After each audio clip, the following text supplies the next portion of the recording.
Welcome back to Hardball. We're back with the 39th President of the United States, Jimmy Carter.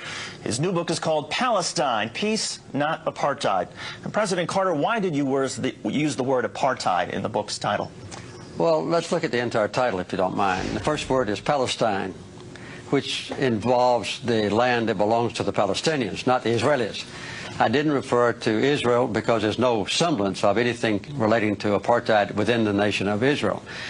And I also emphasized the word not, that is peace and not apartheid. That's what I hope to accomplish with this book, is some move toward that goal. But there's no doubt that within the occupied territories, Palestinian land, that there is a horrendous example of apartheid. The occupation of Palestinian land, the confiscation of that land that doesn't belong to Israel, the building of settlements on it, the colonization of that land, and then the connection of those isolated but multiple settlements, more than 200 of them, with each other by highways on which Palestinians can't travel, and quite often where Palestinians cannot even cross. So the persecution of the Palestinians now under the occupied territories, under the occupation forces, is one of the worst examples of human rights deprivation that I know. And I think even worse, though, than a place like Rwanda? Yes, I think, yes. You mean now? Yes. Yeah, I think the impression now of the Israelis, of the Palestinians by the Israelis, is worse than a situation in Africa like the oppression of Rwandans and the Civil War. I'm not going back into ancient history about Rwanda, but right now, the persecution of the Palestinians is one of the worst examples of human rights abuse I know, because the Palestinians... You're talking about right now. You're not talking about, say, I'm not talking about ancient history. No. Well, Rwanda wasn't ancient history. It was just a few years ago. You can talk about Rwanda if you want to. I want to talk about Palestine.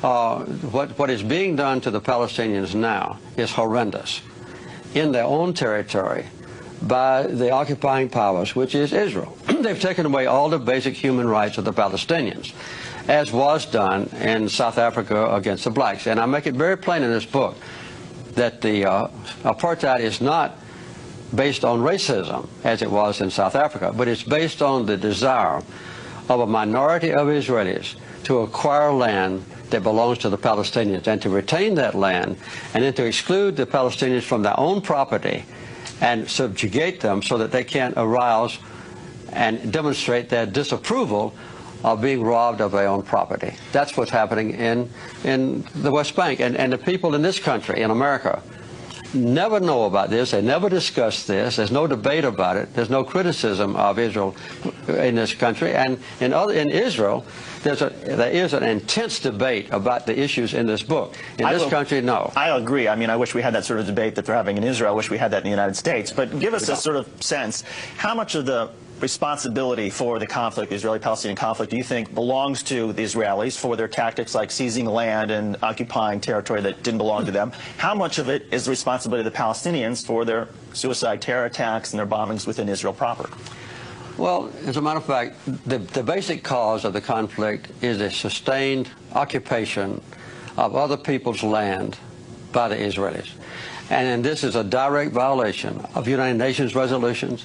It's a direct violation of the International Quartet's roadmap. It's a direct violation of the commitments that leaders of Israel have made in the past at Camp David when I was president and in Oslo, promising that Israel would withdraw from occupied territories. They have failed to do so. In response to that, and I'm not excusing them, there have been acts of violence. As a matter of fact, though, Hamas, the #1 accused persons of violence, have not committed an act of suicide bombing that caused an Israeli life now since August of 2004. And I hope that they won't do that anymore. Other participants of the Palestinian society, smaller ones, have committed some atrocities. But the loss of life in the entire occupied territories has been horrendous and has been caused by both. Your 21st book, Palestine, Peace, Not Apartheid. Let me read from page 215 of your book. A system of apartheid with two peoples occupying the same land but completely separated from each other, with Israelis totally dominant and suppressing violence by depriving Palestinians of their basic human rights. This is the policy now being followed. And last Sunday, you told the Louisville Journal, I would say that in many ways the treatment of the Palestinians by the Israeli occupying forces is as onerous, and in some cases more onerous, as the treatment of black people in South Africa by the apartheid government. Those are very strong words. They're exactly accurate. And I think I should point out quickly that the book refers to Palestine and not to Israel.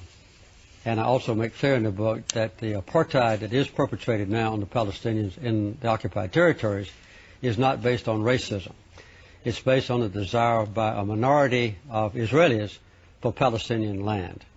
And in the acquisition of that land, the occupation, the confiscation, and then the colonization of that land, they are perpetuating an absolute and total division between the Israelis living on Palestinian territory and the right of Palestinians to interrelate with any Israelis who are occupying their own land. So that word is accurate for what the Israelis are doing to the Palestinians on Palestinian territory. The Arabs that live in the occupied territories, which is not Israel's territory, but their own, are horribly abused. And I don't think anyone could go to the West Bank and Gaza or even to East Jerusalem and see what's happening now to the Palestinians that would disagree with my use of the word apartheid. As I read your book, this struck me, particularly from someone in political life.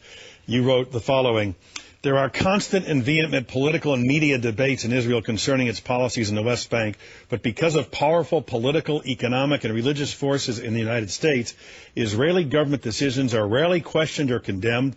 Voices from Jerusalem dominate in our media, and most American citizens are unaware of circumstances in the occupied territories. And then you went on to say, there's no doubt there is a strong aversion to criticizing Israel in this country.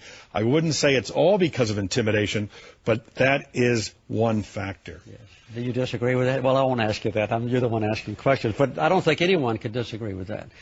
There are very few, if any, voices in the political realm of Washington or in the major news media who would raise the kind of issues that are raised in this book. Why? I have said in the book, I don't know if it's intimidation or just reticence. There are some factors that are involved even in the religious circles, but it's almost completely unacceptable in this country for any public official to criticize the policies of Israel, even if they are horribly abusive against the Palestinians and violate human rights. This is, in effect, taking on the, quote, Israeli lobby or the Jewish lobby. That's part. The Jewish lobby may be part of it. I didn't say that in the book, but I think that's part of it. But even, I don't think that the Washington Post or the New York Times or NBC or others are intimidated by the Jewish lobby. But I think there's a reticence, even in public fora, to describe both sides of the issues in the West Bank.